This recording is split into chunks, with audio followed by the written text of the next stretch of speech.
Hola, ¿cómo están? Qué gusto de poder verlos. Muchas gracias por estar acá. ¿Están bien todos? ¿Con sueño? ¿Poquito? Ok. Vamos a tratar de hacerlo lo más dinámico posible, ¿ok? Bueno, a pesar del título tan largo y tan extenso que eventualmente vamos a presentar, en realidad es algo que es bastante sencillo de poder entender y también de poder aplicar. Siempre estamos hablando de que el BIM puede solucionar nuestra vida, el BIM puede solucionar nuestro flujo de trabajo, pero eventualmente hay ciertos parámetros que tenemos que tener bien claro al momento de aplicar BIM. A ver, vamos a ver ahí. Ok, creo que... Bien, por si acaso, mi nombre es Rubén Soto, soy arquitecto, perdón, soy de Chile. Si escuchan hablo muy rápido o si tengo algún otro tipo de modismo, les pido disculpas, ¿ok? Y especialmente disculpen por mi español de Chile, ¿ya? Soy arquitecto, me baso principalmente en trabajar acá en Graphisoft para Latinoamérica como consultor de tecnologías en BIM, ¿ok? Y también estamos a cargo de todo lo que es Customer Success para Latinoamérica, que es el apoyo para nuestros clientes de Graphisoft. Y también procesos de implementación BIM con nuestra área de servicios profesionales acá en Latinoamérica. La primera parte creo que es un tema que siempre tenemos que tener bien presente, el por qué colaborar. Si bien siempre hablamos de que BIM es una de las vías o es una de las plataformas principales para poder desarrollar edificación inteligente o elementos inteligentes, la primera pregunta es el por qué colaborar.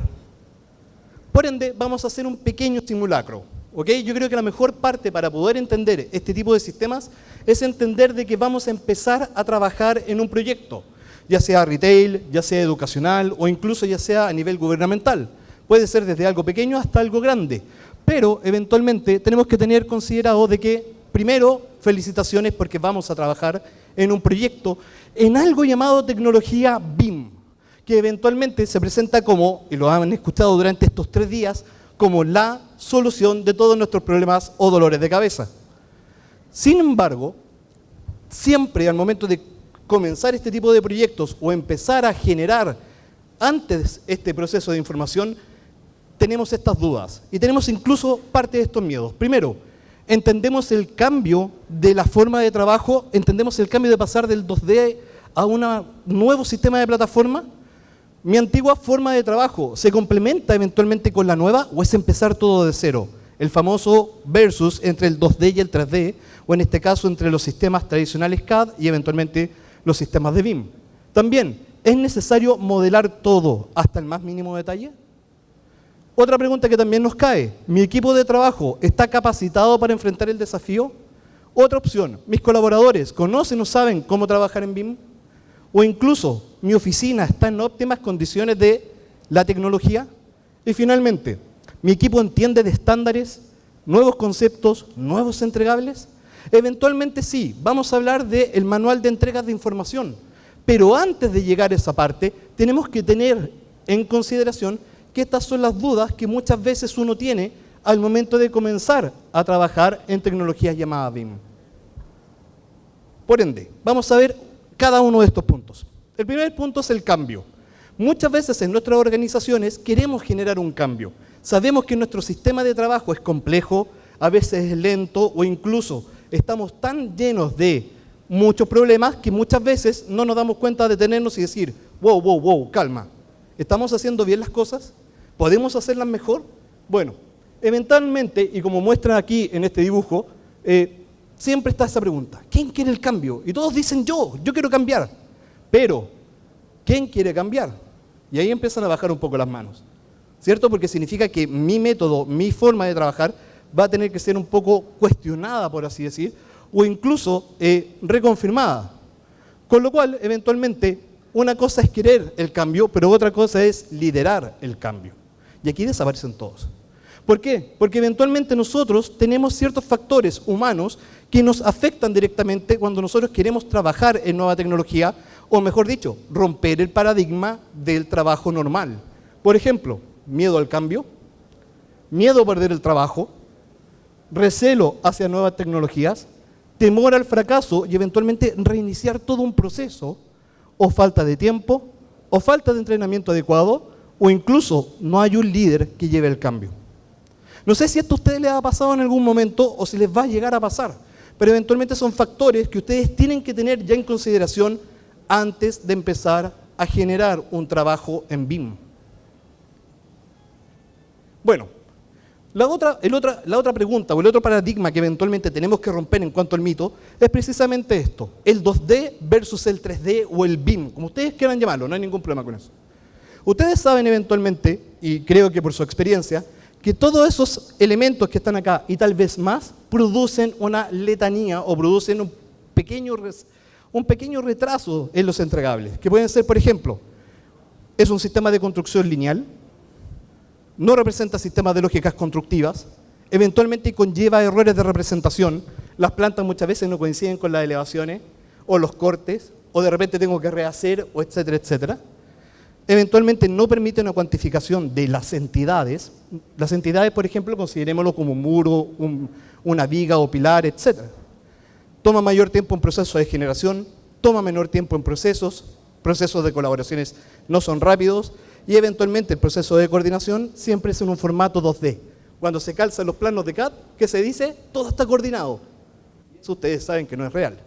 Si nos enfrentamos eventualmente con un sistema de modelación en BIM o 3D, que de hecho durante estos 3 días hemos hablado prácticamente de lo mismo, pueden ver acá la diferencia. Primero, es un sistema de construcción tridimensional digital. Antes de que se construya, podemos visualizarlo eventualmente.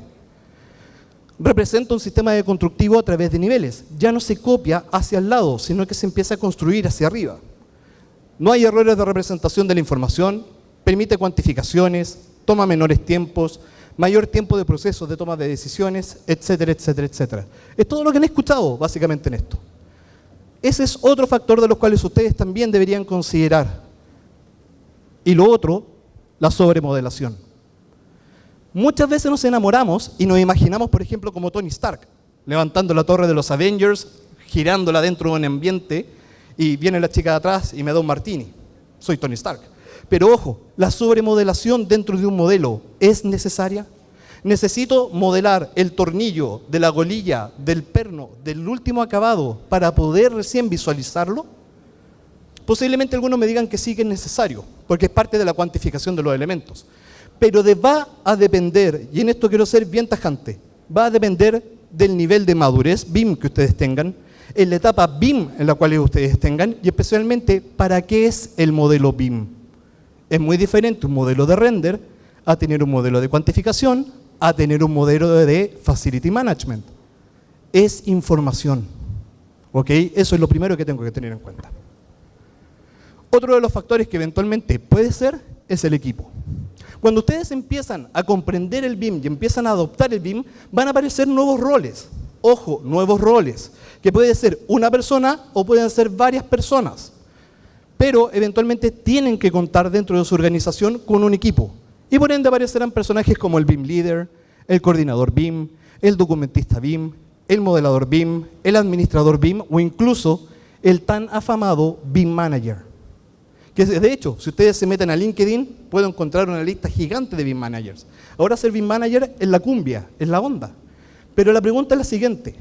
¿Cómo pueden comprobar ustedes que tiene la capacidad de BIM Manager o un documentista BIM? Es una buena pregunta porque hasta el momento no hay una certificación, a excepción de la certificación que da Graphisoft de BIM Manager de manera internacional, que certifique qué es lo que eres. Sí, podemos eventualmente hacer un diplomado y salir y decir, ok, ahora sé Kung Fu, pero en realidad no es tan así. Para poder ser BIM Manager o para poder tener uno de estos cargos, necesitan eventualmente tener la experiencia, aprender de sus errores y seguir siempre de manera constante. Cuando ustedes ya tienen el equipo eventualmente, ahora viene la parte más importante. Porque una cosa es hacer BIM, pero BIM dentro de mi empresa. Pero ahora viene lo más difícil. ¿Qué pasa con los colaboradores? Porque curiosamente los colaboradores son las personas que más importan dentro de este flujo de proceso. ¿Por qué? Porque a lo mejor tengo mi modelo, que está espectacular, pero a lo mejor mi colaborador no maneja un software de modelación BIM. Puede ser que incluso sus cuantificaciones las haga en Excel. ¿Eso significa que tengo que expulsarla dentro de un proceso de colaboración BIM? Y no, porque es información. Y aquí hay otro punto y otro mito que tal vez ustedes me van a empezar a tirar los computadores encima y van a estar muy en desacuerdo conmigo. BIM no es un modelo BIM. BIM es como tal, es el proceso de cómo nosotros tomamos la información, gestionamos la información y entregamos la información. El modelo BIM, que muchas veces lo vemos en un 4D, en un 7D o en un D Saiyajin Goku final, eventualmente es básicamente una representación gráfica de lo que nosotros queremos entregar. Pero todos los elementos que están ahí tienen que contener lo que más importa, la información de los elementos. Por ende, cuando nosotros estamos compartiendo, en este caso con nuestros colaboradores, vamos a tener que hacer estas preguntas. ¿Están dispuestos a trabajar en BIM? Buena pregunta. ¿Están dispuestos a invertir en nuevas tecnologías? ¿BIM o morir?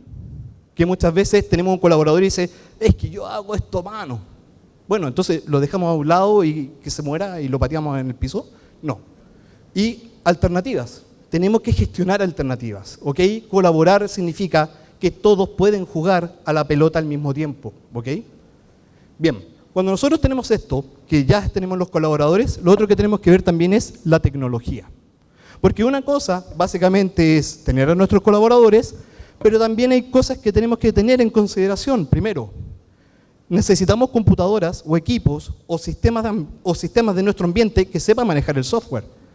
Porque si vamos a generar un modelo BIM, no puedo generar un modelo BIM que se mueva así. ¿Cierto? Tiene que ser fluido. También, ¿cuánta cantidad de personas trabajan eventualmente con el software? Capacitación del personal. ¿Otras personas? ¿Otro software? Esa es una pregunta que también muchas veces nos hacen en el momento de hacer un proceso de implementación de nuestros clientes. ¿Una plataforma para gobernarlos a todos, como el Señor de los Anillos? Buena pregunta, y de hecho se la vamos a responder. ¿Qué otra cosa?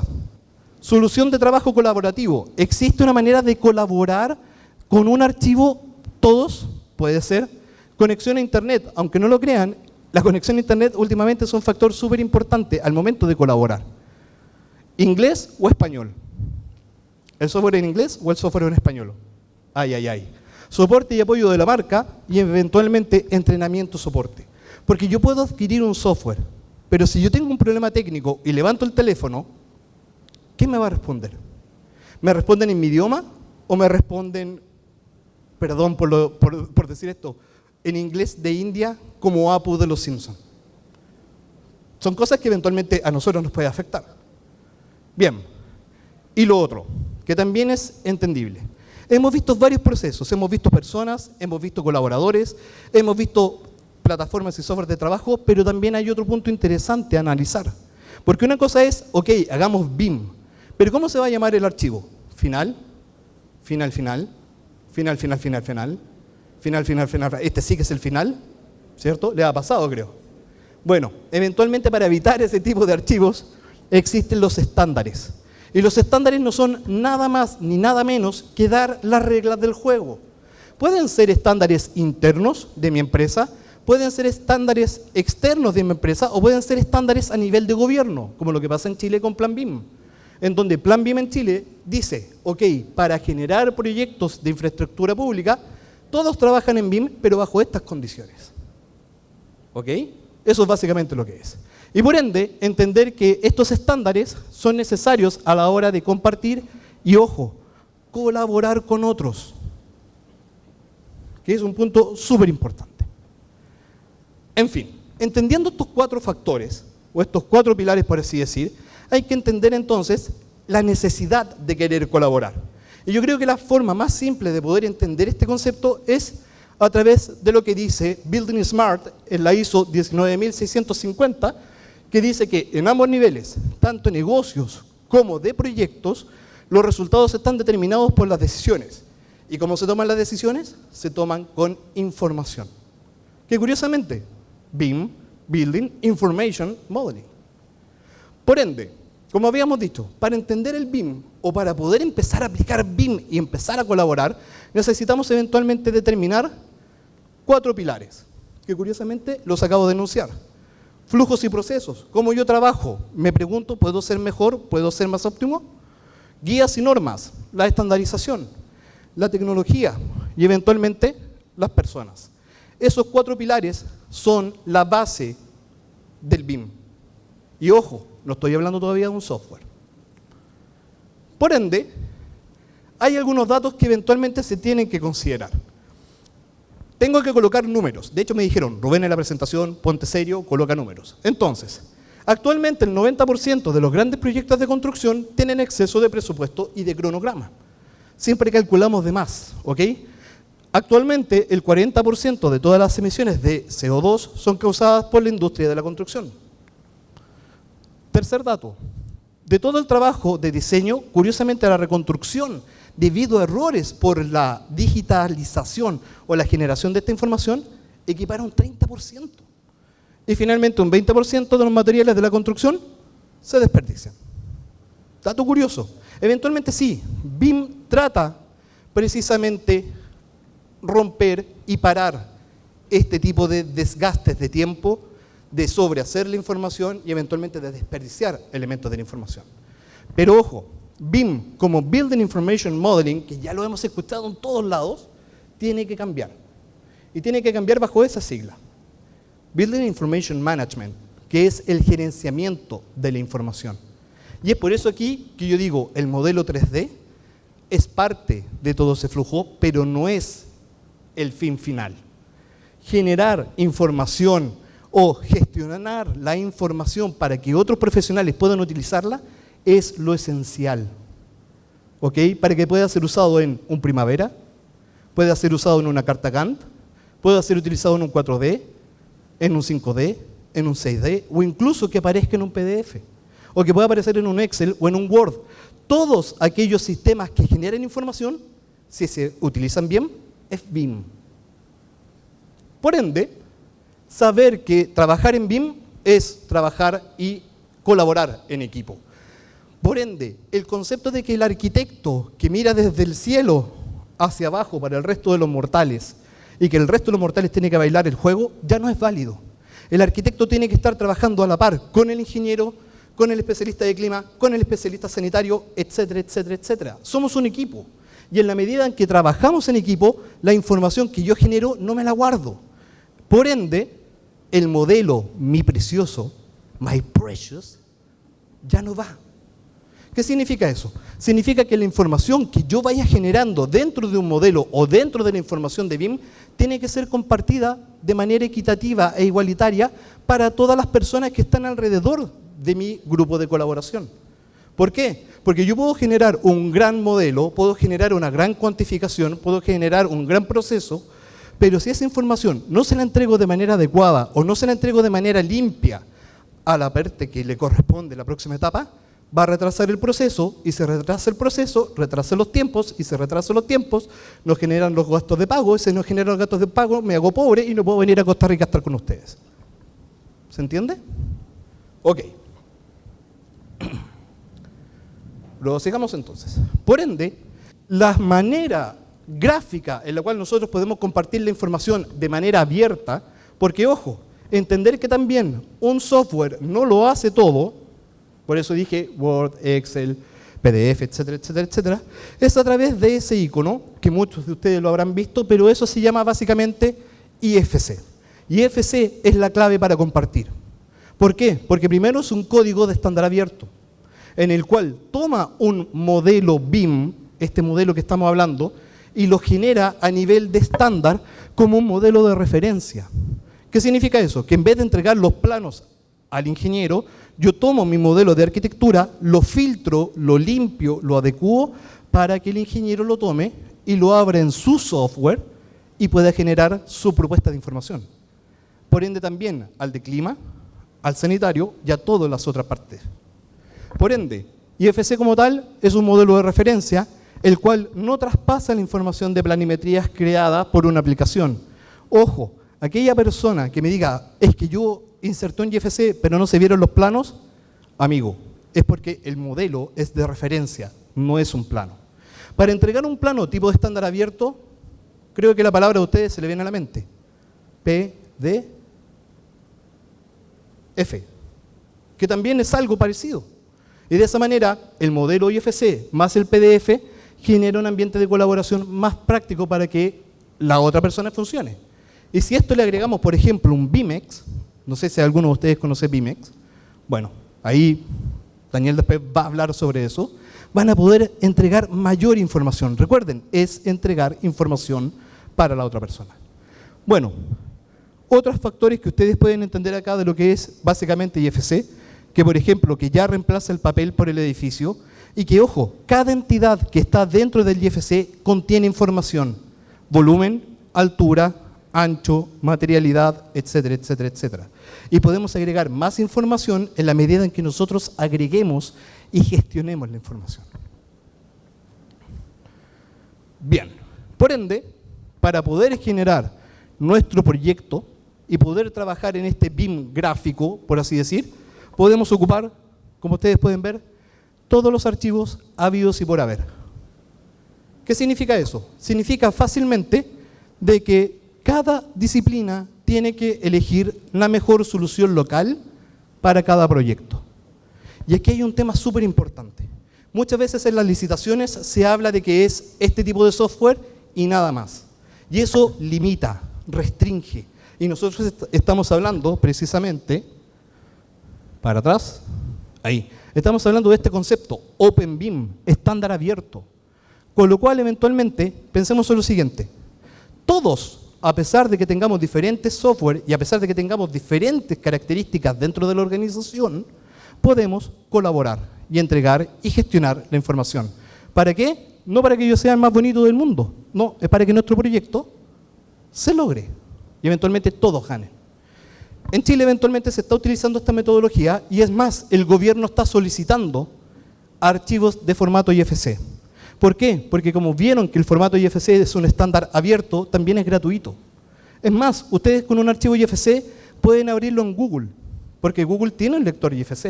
E incluso hay lectores y traductores IFC gratuitos. Y eso eventualmente abre el mercado para que otras personas que no tengan el software más utilizado del planeta puedan utilizarlo. Y todos puedan colaborar y en este caso jugar. Bien. Espero que no hayan tenido dudas en esta parte y no se me hayan quedado dormidos. Eso es lo que más me interesa. La tercera parte. De hecho son 4 partes. La tercera parte precisamente es lo que venía a hablar con ustedes ahora. Pero quería que entendieran un poco el feedback de todo esto. El MEI. No es el MAE como dijo Jennifer, pero es el MEI. ¿Qué es el MEI?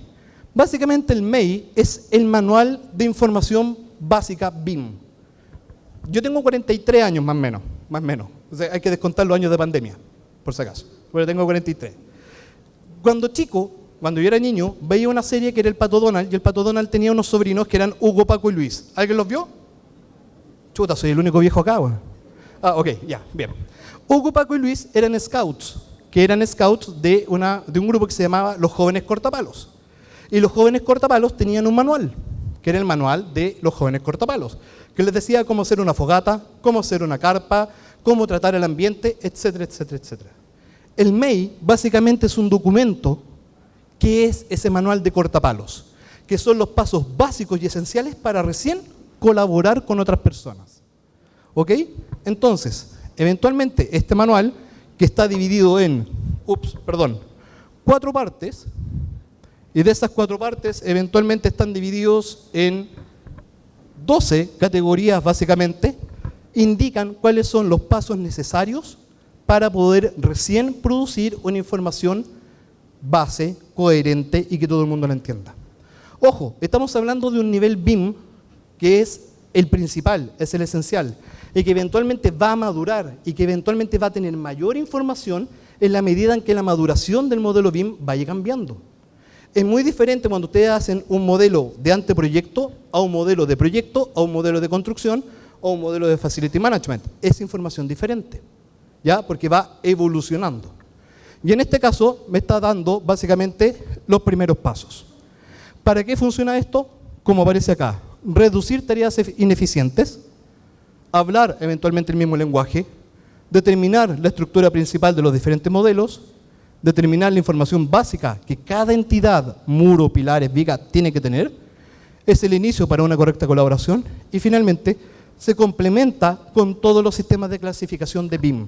Entonces no importa si yo trabajo, no importa si yo trabajo en Revit, no importa si yo trabajo en Tecla, no importa si yo trabajo en Allplan, no importa si yo trabajo en Archicad, Lo que importa es entregar la información para poder colaborar. Vamos a ver algunos puntos importantes, en este caso, que tienen que ver básicamente con los puntos del MEI. ¿Ya? Le hice unos pequeños videos para que vean y entiendan un poquitito más esto, para que puedan ver que dentro del software eventualmente se puede aplicar esto. ¿Ok? Así que vamos a ver si es que me funciona. Perfecto. El primer punto que nosotros vamos a ver básicamente tiene que ser la posición y la ubicación. Muchas veces cuando nosotros estamos modelando o generando la información en BIM, siempre tenemos un problema. Modelamos por acá, modelamos por allá, modelamos por allá, no hay ningún consenso. Y al momento de juntar la información dentro del modelo, tenemos elementos por todos lados que al final tenemos que moverlos unos a otros. En este caso, lo que nosotros, en este caso el MEI o el Manual de Información Entrega, es que debe consensuarse y quedar marcado en el plan de ejecución BIM, que también es otro tema que han hablado, sobre el punto de inserción. Todos los software tienen un punto que se llama la UCS, o la coordenada 0,0,0 o X, Y, Z. Si ustedes determinan ese punto de inserción, eventualmente pueden ser fácilmente identificados. En este caso, y dentro de los proyectos de BIM, ese punto 0,0,0 puede ser desplazado o puede estar dentro de un punto, el cual eventualmente, ideal, tiene que ser identificado con un testigo gráfico. Por ejemplo, un cubo de 50 por 50 centímetros, perdón. En este caso, al determinar eventualmente el punto de inserción 0,0,0, se puede clasificar dentro de la estructura del elemento, en este caso en ArchiCAD, como un elemento de masa o podría ser también un testigo topográfico, para que eventualmente el topógrafo, el arquitecto, el ingeniero puedan colocar de manera coherente eventualmente los modelos.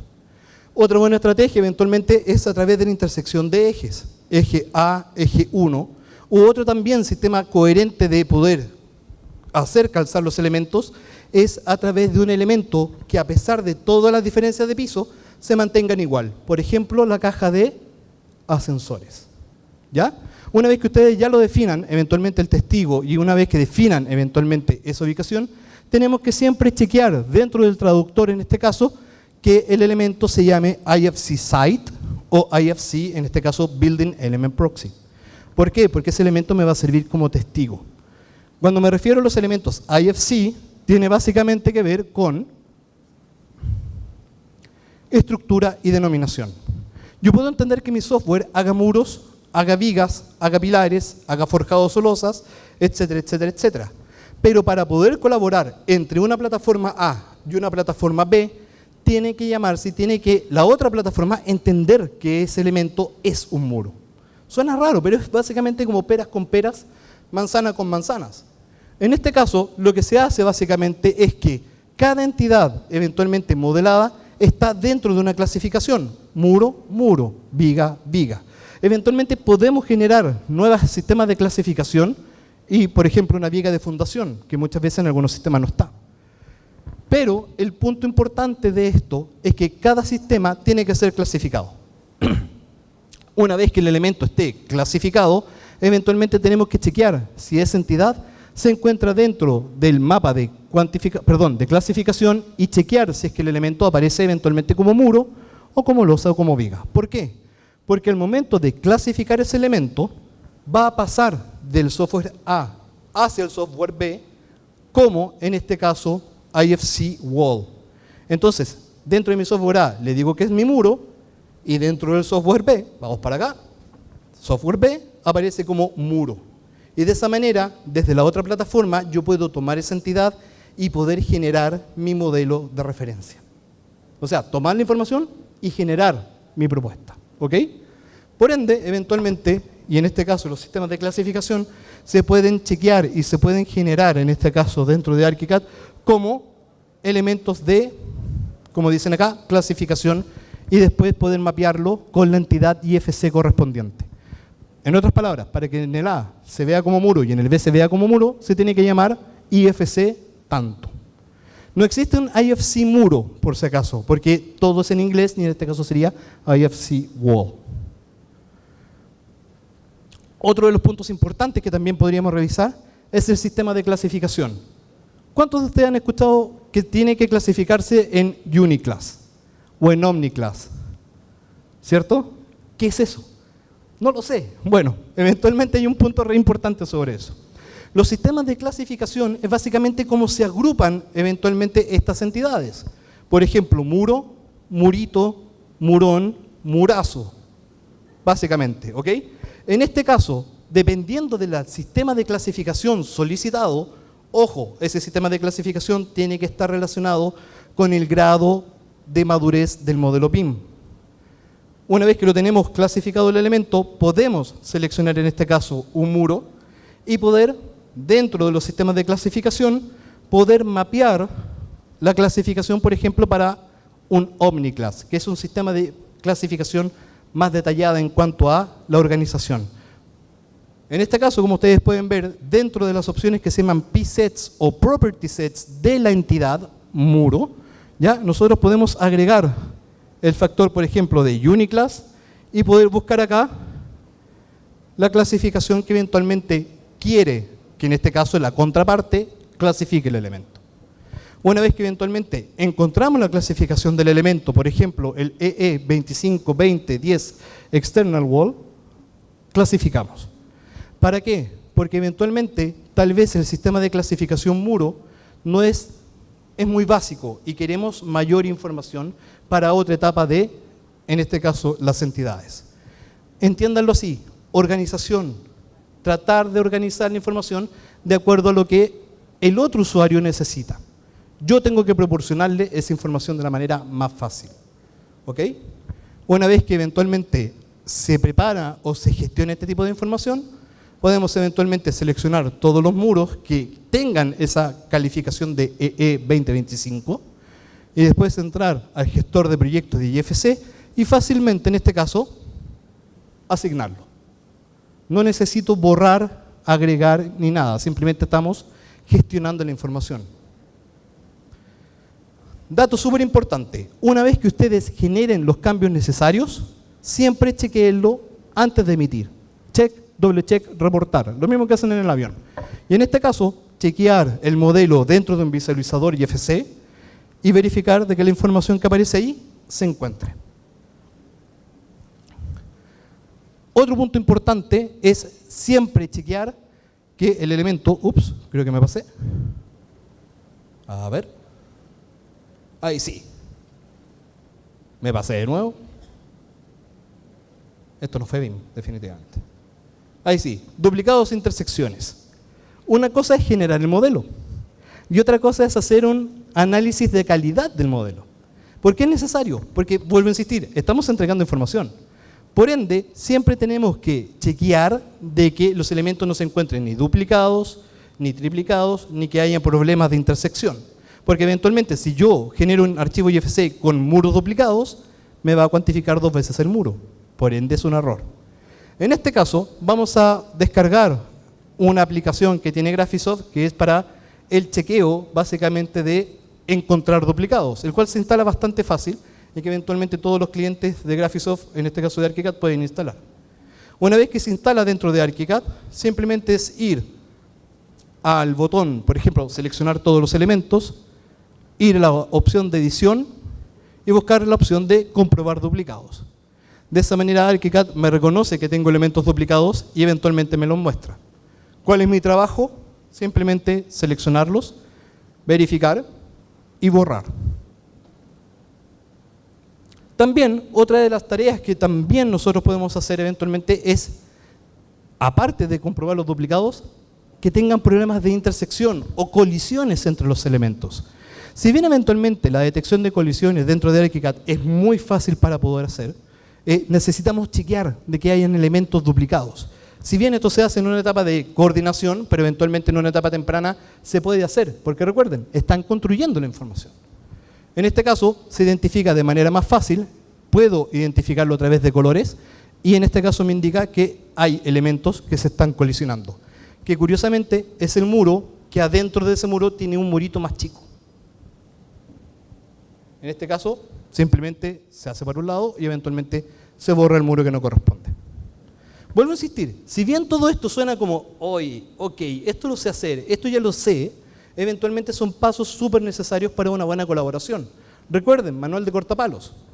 Otro punto importante, elementos de carga y no carga, bearing and not bearing elements. ¿Qué significa eso? Si yo estoy generando desde arquitectura un archivo para estructura, tengo que entregarle a mi contraparte, ingeniero estructural, que el elemento esté claramente identificado. ¿Cómo? Simplemente seleccionando el elemento y decirle que el elemento tiene carga o no carga. Simplemente es eso, determinar que es un elemento estructural o no estructural. En este caso se aplicó eventualmente una sobreescritura gráfica donde se ve todo a color para poder entenderlo de mejor manera, o incluso poder hacer un listado de cuantificaciones y poder decirle, búscame todos los elementos y poder identificarlos para que los reemplace. O sea, tanto en 2D como en 3D la información se puede gestionar. De esta manera vemos el archivo final pensado para el estructural, el cual, ojo, no viene con puertas, no viene con ventanas. ¿Por qué? Porque al ingeniero estructural le interesa los vanos, no las puertas. Y en este caso se entregan los elementos con los cuales están pensados como elementos de carga y elementos de no carga. Vuelvo a insistir, es preparar la información.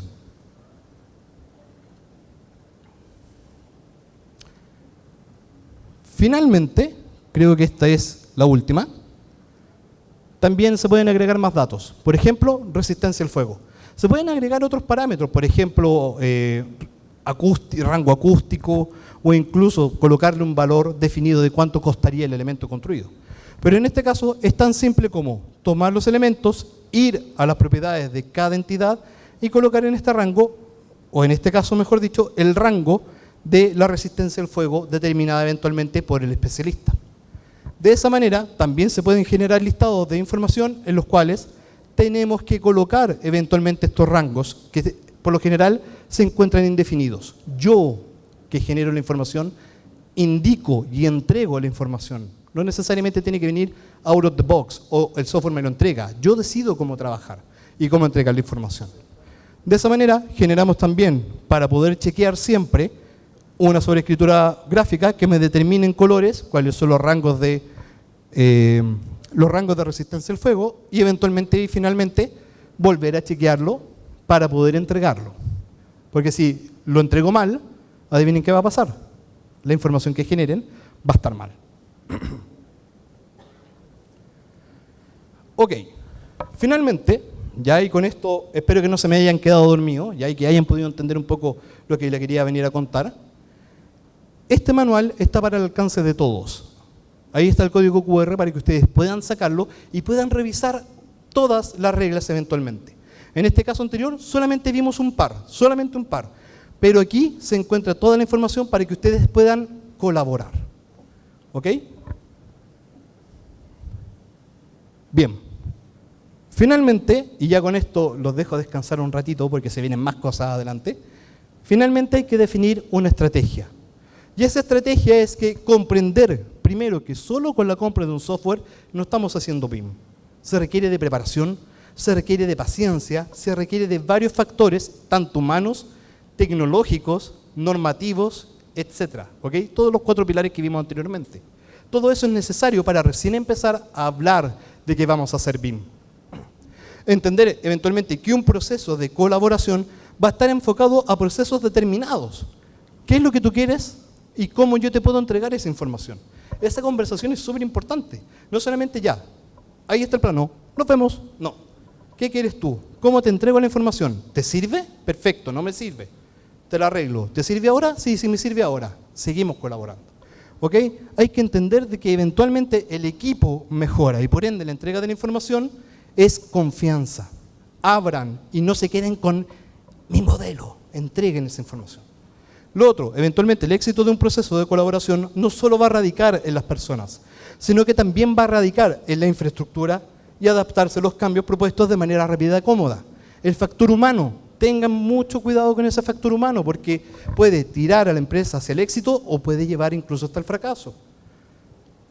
La sobremodelación del modelo no debe ser un tema de conversación, es la información que debe primar. Y cuando me refiero aquí es que no es necesario modelar el tornillo de la golilla, de la perilla, de esto. Si ustedes lo colocan dentro de la entidad y aparece esa información dentro de la entidad, es más que suficiente. Además, el modelo va a estar más liviano y por ende va a haber menos problemas de visualización. Y finalmente, el equipo de colaboración no solo debe conocer y utilizar un tipo de herramienta como software, sino que también tienen que ver el desarrollo y de revisión y tener y conocer las experiencias y habilidades y campo de acción. Si cometen un error, no importa. Aprendan, mejórenlo y avancen. No vayan para atrás y no se vayan a su zona de confort, porque básicamente es que el 2D me servía. Sigan avanzando, no le tengan miedo. Finalmente, van a escuchar siempre esto, y van a ver siempre esto, que el BIM es cosa de alienígenas, que hablamos de BIM por todos lados, o incluso que Building Information Modeling es BIM. Siempre van a escuchar a personas que van a hablar de estos temas con mucha autoridad. Mi consejo simplemente es, tranquilícense y hagan el BIM. No tengan miedo, el fracaso siempre hay, pero del fracaso vamos a ir aprendiendo. ¿Ok? Bien, espero que no se hayan aburrido, muchas gracias por su tiempo y bueno, dejamos a la mano a la otra especialista.